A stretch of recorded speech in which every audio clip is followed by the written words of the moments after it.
There are countless metals out there, namely magnesium, zinc, copper, etc. Each metal out there has a place on the reactivity series based on their reactivity rate. Some falls on top of the series by having a higher rate, while some secure the bottom place by having a lower reactivity rate. Now what's the reactivity? When a metal loses its electron and becomes its positive ions. This phenomenon is called reactivity. Some metals tend to lose electrons easily and become its positive ion, while the other metals lose their electrons at a slower rate to become their metal ion. For a better picture, let's have a look at the magnesium and copper. Magnesium reactivity is higher than that of the copper. In other words, magnesium gives away its electrons more easily to form its positive ion than the copper. Let's magnify this further and see how that works. When magnesium solid is dropped into magnesium 2 plus aqueous solution, these magnesium atoms on the solid rod turns into ion and start moving into the solution while leaving their electrons on the surface of the rod. Hence, electrons are left out on the surface on the rod, making the magnesium metal piece negatively charged. On the other hand, a very few magnesium ions that just left the solid and moved into the solution is attracted back to the rod due to the negative charge formed around the rod, and these few magnesium ions tends to recover their left electrons and join back to the solid, but most of the magnesium will only be attracted towards the rod and form a layer of magnesium 2 plus ion on the surface.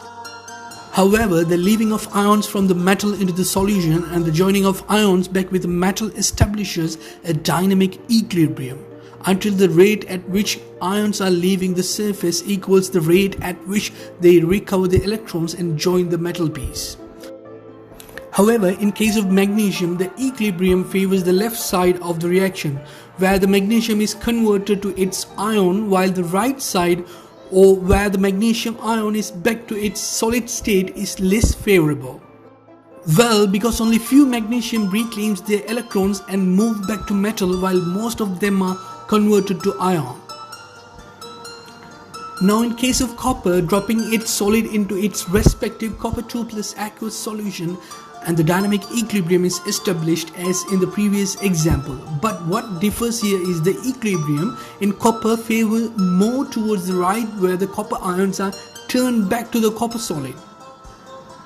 Due to the higher reactivity rate of magnesium, they tend to leave out more electrons on the surface of the metal rod, so we can say the metal rod of magnesium is negative while its aqueous solution is positive, as there is a higher magnesium 2 plus ion dissociated in the solution. While copper tends to leave out comparatively less electrons on the metal rod and turns into ions due to its lower reactivity rate. Moreover, as we know the copper reactivity favors towards right, it's needless to say that the copper ions in the solution takes back their electrons and join the metal, thus making the copper rod more positive than that of magnesium comparatively. In order to measure the potential difference, we are to use hydrogen, since the electrode potential of hydrogen is zero, hence it's termed as the standard electrode potential. Now we connect the end of the voltmeter to the standard electrode potential, while the other end to the magnesium, where a high rate of magnesium atoms converts to ions, resulting in the building up of high number of electrons, thus it shows negative value. On the other hand, when we connect the other end of the voltmeter to copper, reactivity of copper is way less than the hydrogen. In other words, the electron builds up in the hydrogen is higher than that of the copper solid. Thus, in this case, the copper will be positive value while hydrogen shows negative value.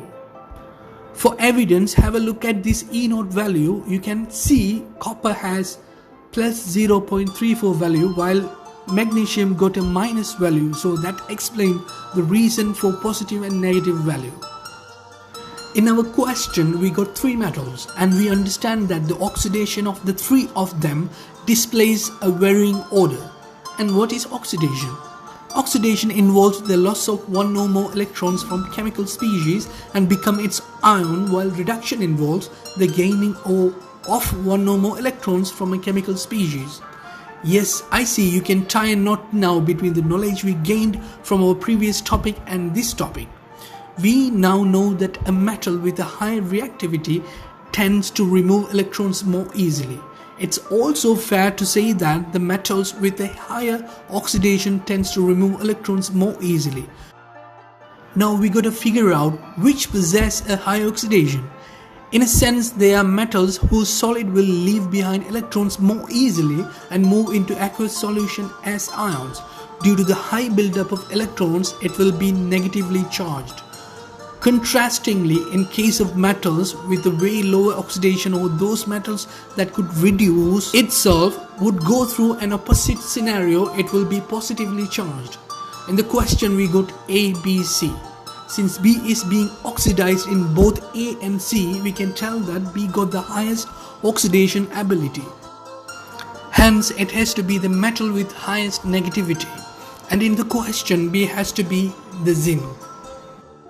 And when C is placed in A aqueous, it is not being oxidized, which explains that it got the least oxidation. Also, we see Cu is a positive value. This positive value without a thought triggers the fact that it got a very low oxidation.